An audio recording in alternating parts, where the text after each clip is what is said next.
Sa panahon ngayon, bawal ang tatamad-tamad. Kaya magsipag, di ba mga kasipag?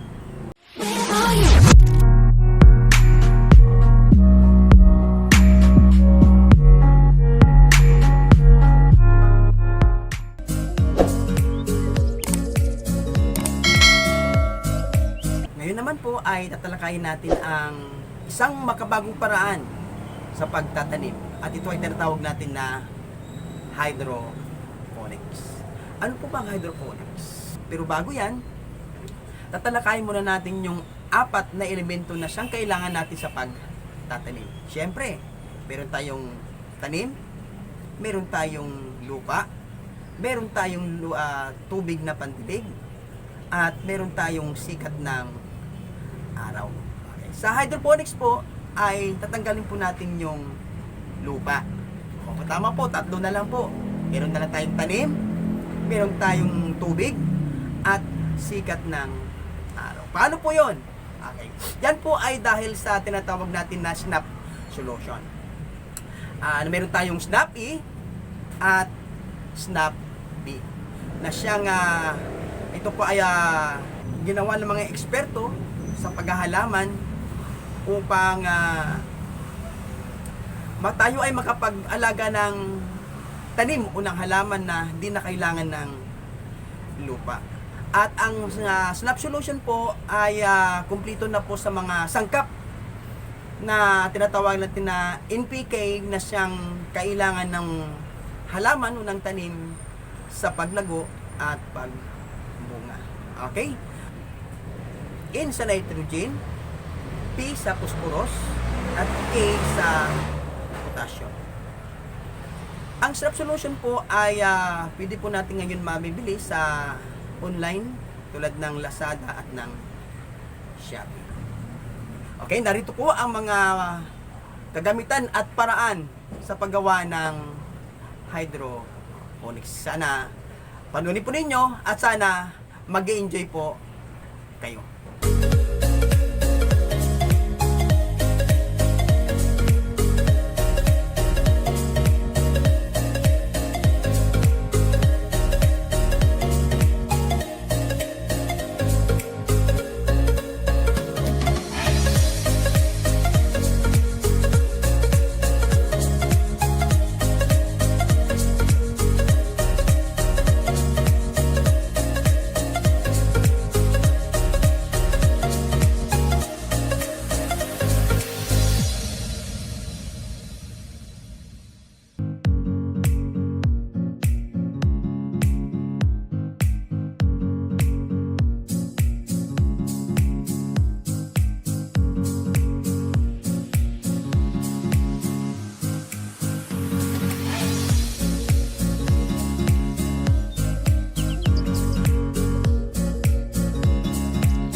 Ayan po, sa pagbukas naman po ng styro ay madali lang naman po bubukas yan. Ang ginagamit lang po natin dyan ay lata ng gatas, lata ng sardinas na mayroong diameter na 2.5 inches diameter. So, ito lang po ang ating pagbukas. Madali lang po siya. So, halimbawa, pakita ko sa inyo kung paano. Tapos ikot-ikutin lang po natin.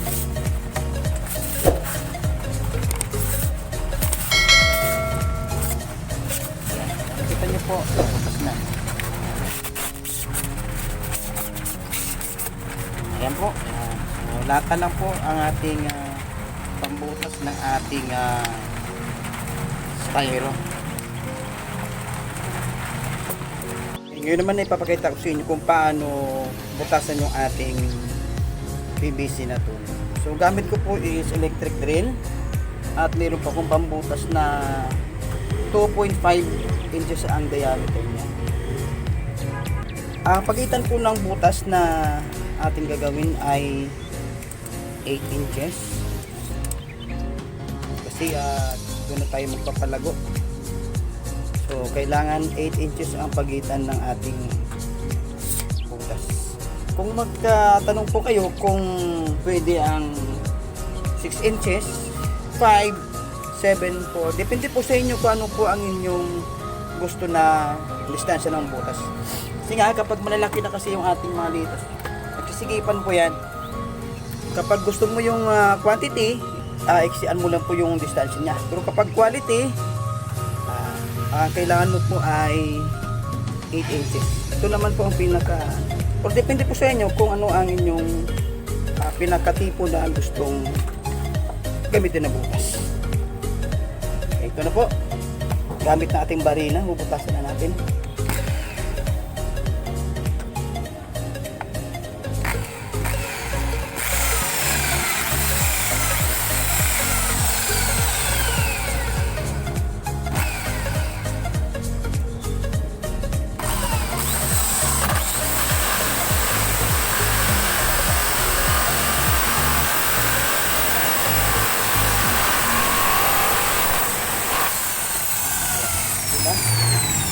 Madali lang po pagbutas ng ating tubo.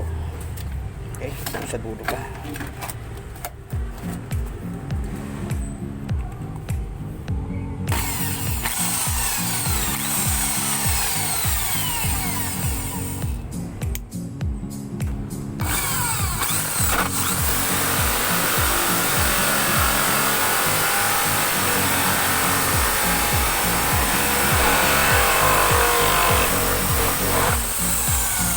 So yan po ang distansya ng ating butas, 8 inches po o 8 pulgada. So gamit electric drill at saka ibang butas tayo na gamit.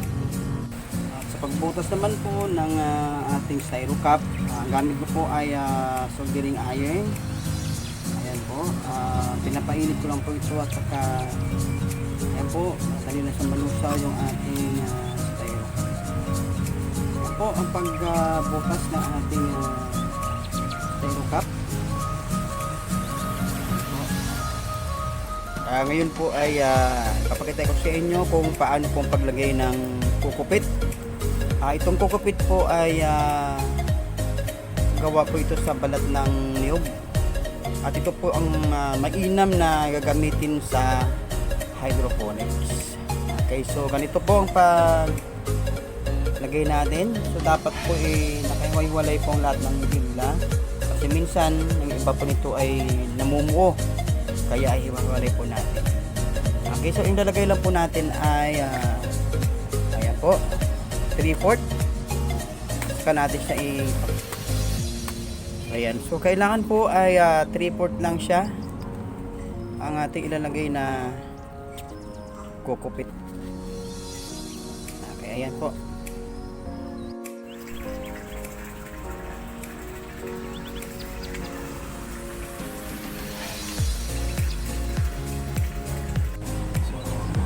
Ganito po ang pagkuha natin ng punla sa ating seedling tray.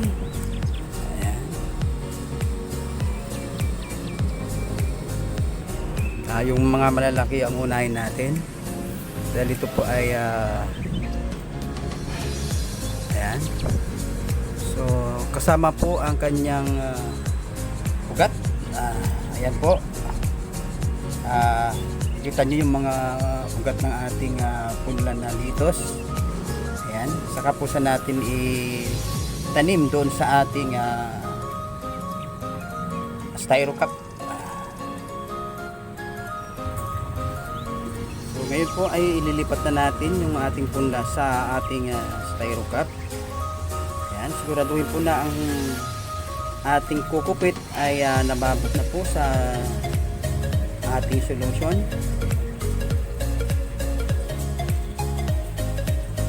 Ayan. Bukaan lang po natin sa gitna. At saka saka natin siya ipasok itong ating punla. Ayan po ba, napakadali lang po ang paglipat ng ating punla. So maaari din po na nakikita puro ugat lang makukuha, hindi kasama yung kukupit, pero sa akin po ay na kasanayan ko na kasama yung kukupit mula doon sa ating seedling tray hanggang sa paglipat dito sa ating styro cup.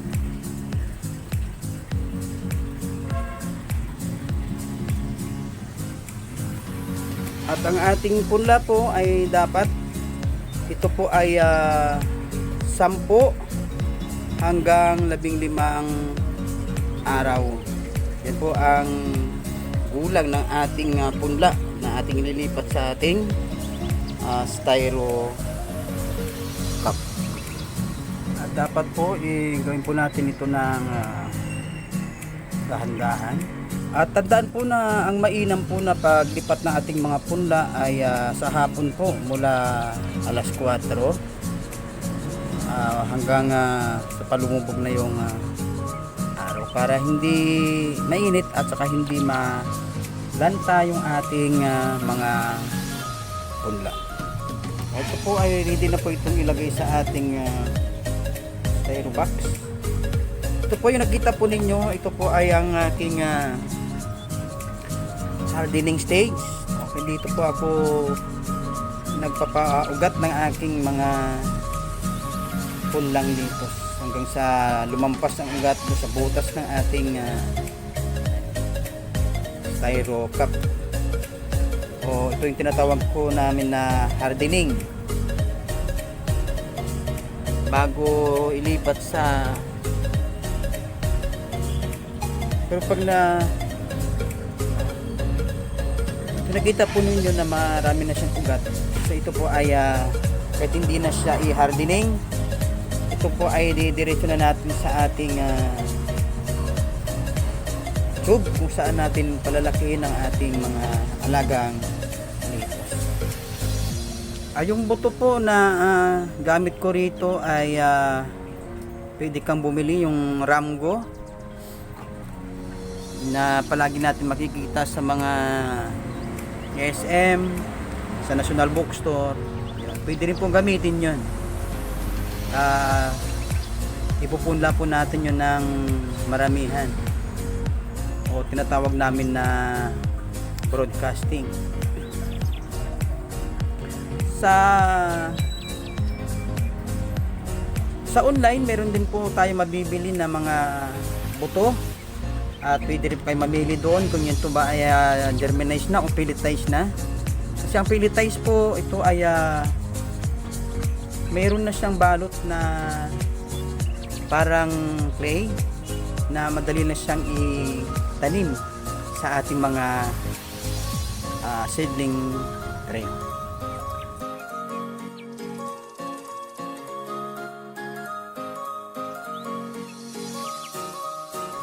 Ayan po yung yero.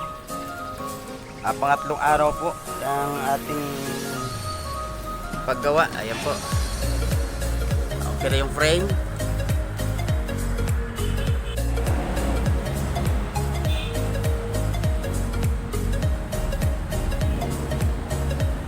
Okay na yung ating lagayan ng hydro. Naka-connect na lahat. At meron na rin, ayan, kung pagkalahatan meron na 120 na styro cup lahat ang nagamit. Kaya ngayon naman magda-dry run na tayo. Kukuha tayo ng tubig, tapos i-mix na natin dito sa ating reservoir. Ayan, mag-mix na tayo ng ating solusyon, saka ilagay natin dito sa loob. Okay, kukuha muna tayo ng tubig. Ayan, gamit yung ating Nutri-Hydro. So nakalagay rito 2 ml sa bawat 2 litro na tubig. So 1 ml bawat litro. So ang gamitin natin 30 liters ang gamitin natin.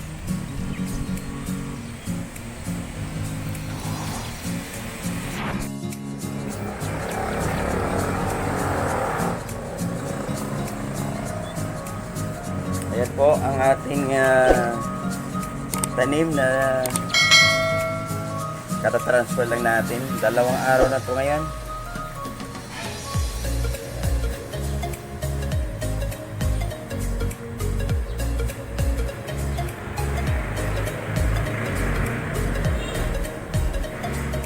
Day 3.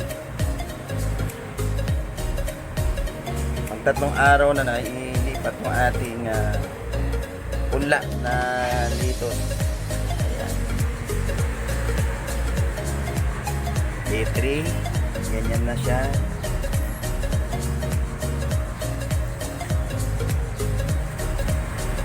At meron itong 120 na styro cup. Pag nag-harvest tayo, 120 heads. Ayan. Dito po ang ating punla. Ayan, mag-check up tayo ng ating reservoir.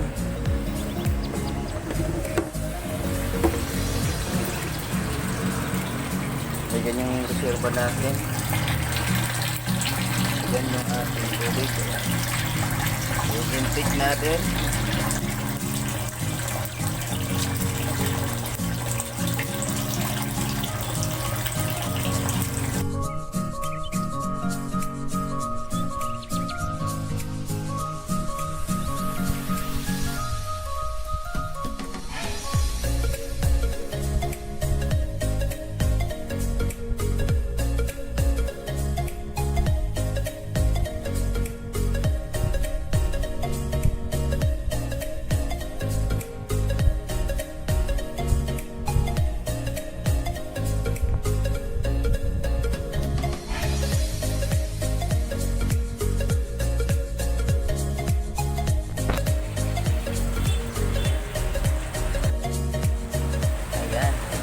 Lalaki na ng ito po ay 6 na araw mula nang ilipat natin yung ating punla na litos. Ayan.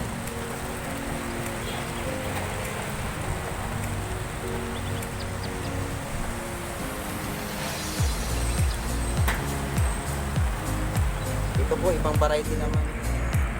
Okay, ayan po. Naglalakihan na sila. Ayan, lumalampas ng iba sa styro. Ayan. Lumalampas na sila sa styro cup natin. Kasi lumalaki na sila. 8 days na nilipat sila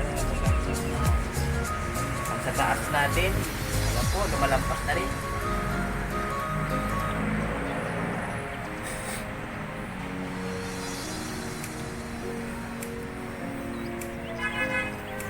Sampung araw mga kasipag at ito na nangyayari sa kanila.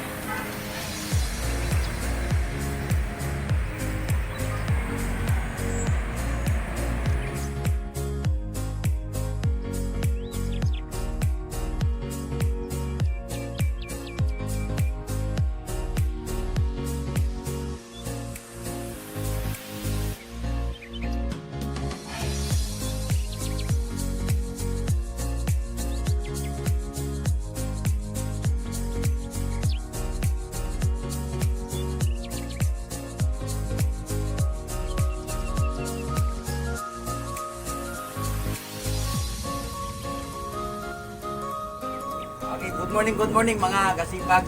This is it. Ito na po yung hinihintay natin na oras o araw kung saan mag-harvest na po tayo ng ating hydroponics na litos. At marami na rin po tayong mga buyer na kailangan i-deliver natin sa araw na ito. Kaya tara mga kasipag, samahan nyo ako at tayo mag-harvest na.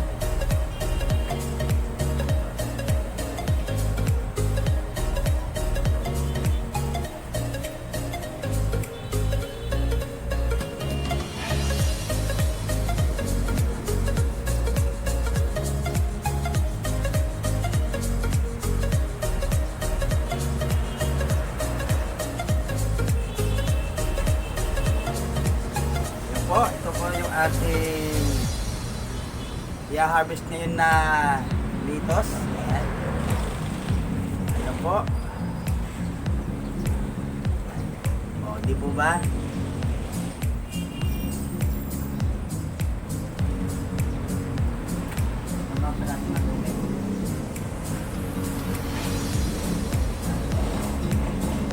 Ayan.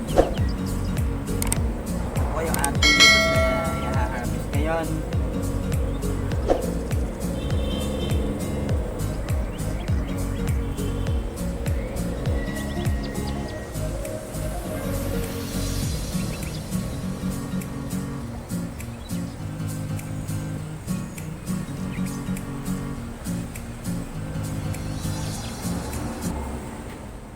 Sana naibigan ninyo at may natutunan kayo sa araw na ito. At naganyak kayo na magtanim na ng halaman. Okay po, kung meron po kayong mga katanungan, pwede nyo pong bisitahin itong aking YouTube channel para next nandito po yung aking in-upload para sa pag-hydroponics. At sana po huwag nyo kalimutan mag-like, mag-share at mag-subscribe. At sana po huwag nyo kalimutang i-click ang notification bell para maging update po kayo sa aking mga bagong i-upload na mga. Okay, so hanggang dito na lang po. At ito masasabi ko sa inyo, tara na maghalaman para sariwang gulay ang maihain sa ating hapag kainan. Okay, so hanggang dito na lang po at maraming salamat po sa inyong lahat. Bye-bye!